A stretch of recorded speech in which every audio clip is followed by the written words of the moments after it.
Hello, Father Scott Vanderveer here with a continuing conversation about emotions.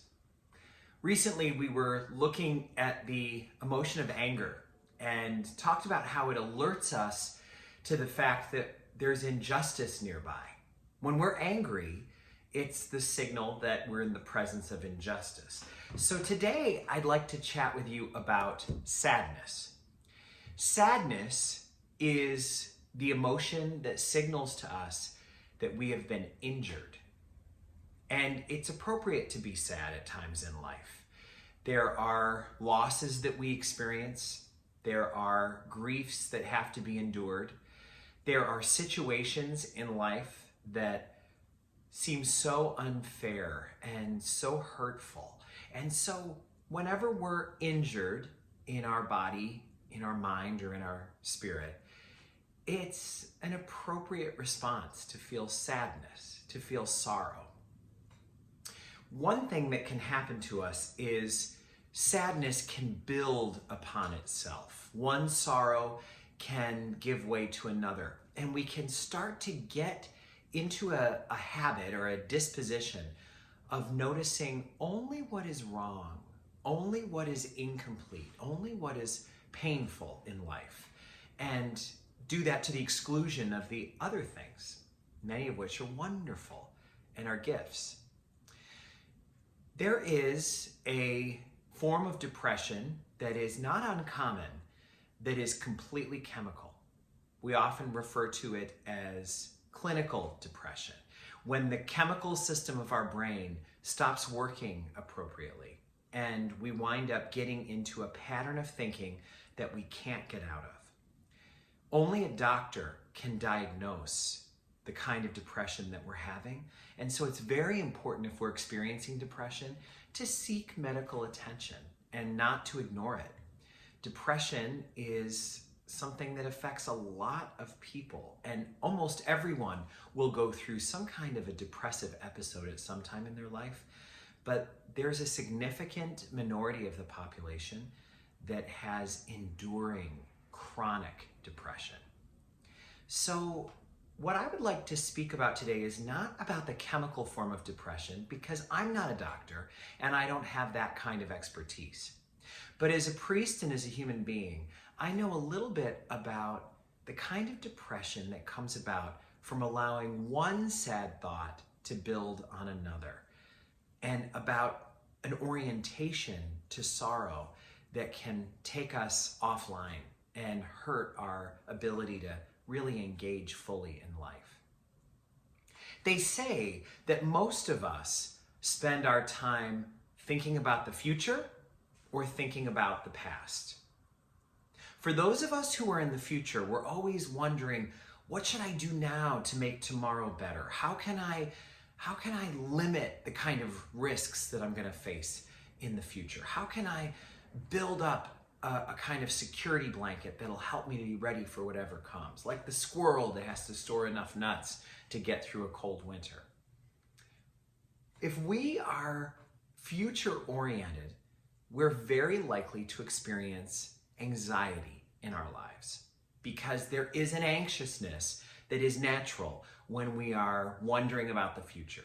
Since the future can never be fully predicted, since we can never prepare for the unexpected, if we live in the future, we're going to experience a lot of anxiety.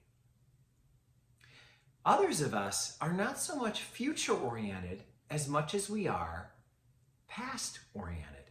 We're thinking a lot about the past. My father just texted me and told me that if she had been alive beyond 1996, my grandmother would have been 100 years old tomorrow. Getting that news made me feel very grateful for my grandmother, but it also made me very sentimental for her life.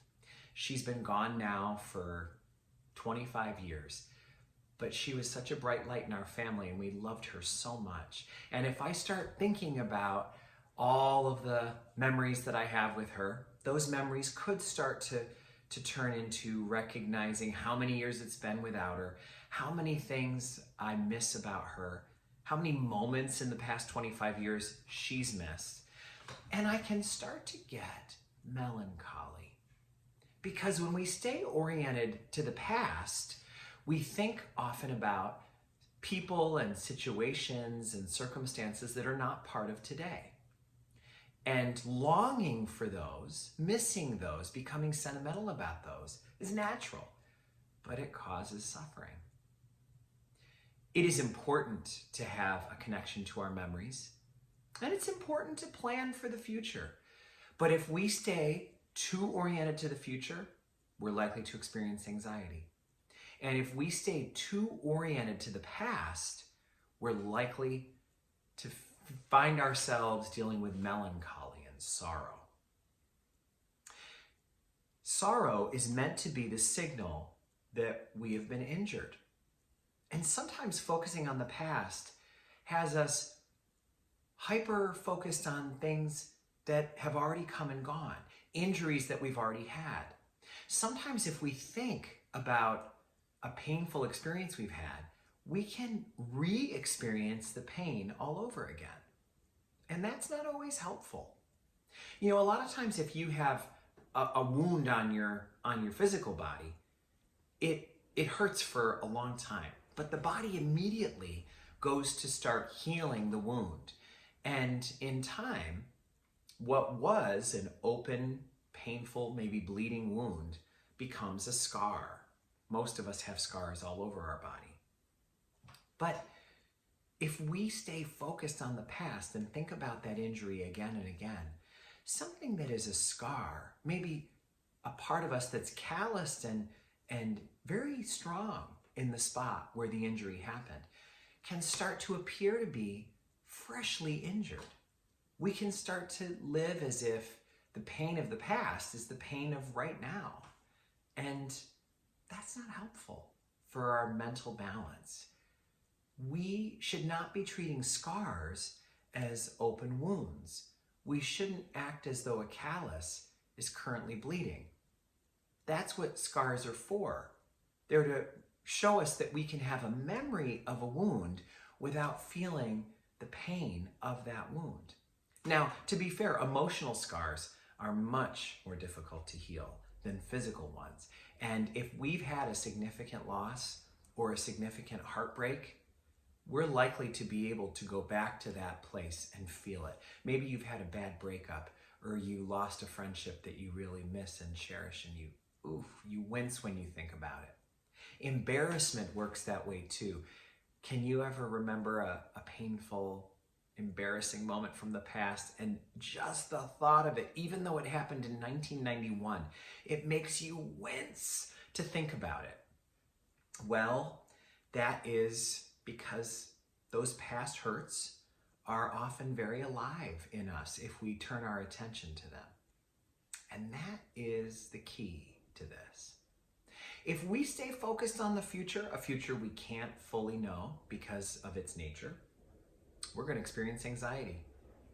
If we stay really, really focused on the past with all of its memories and the losses that we've incurred since then, and all of the embarrassing moments that are long ago and far away, if we stay focused on those, we're going to feel sorrow and melancholy. A little bit of sorrow is a beautiful thing. A little bit of anxiety is part of life. But too much is too much.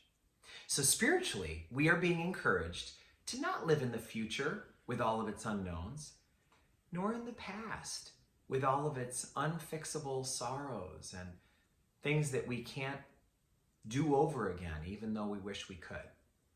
We need to stay present in this moment. That's where God is. That's where we are. And that's where we can find peace. In this moment where we are right now, we're okay. We're okay. In this moment where we are right now, all is well. Sometimes you might say, that's not possible because I have an illness. I have cancer or some other illness that's affecting me. That's true. That's fair. That doesn't go away just because we focus on a particular moment. But if we narrow this moment down to just this breath, even with cancer, I'm okay. If I focus my grief on just this breath, I can get through it one breath at a time.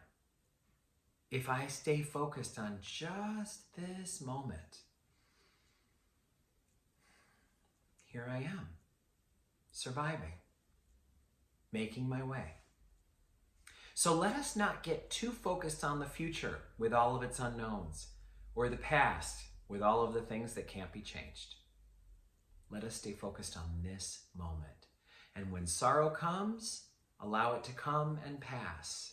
When anxiety comes, watch it coming, watch it passing, watch it going. And if sorrow and depression have gotten out of control for us, if all of the mindfulness doesn't seem to help, it's time to go see our doctor. Depression is a serious medical condition that can be helped. But we also have a spiritual disposition that requires us to stay focused on the now, so the sorrows of the past can be in the past, and the unknowns of the future can stay where they are as well. Being with you right now in this moment, I am grateful for all that we share and for the faith that sustains each moment of our living. May God bless you and all those you love.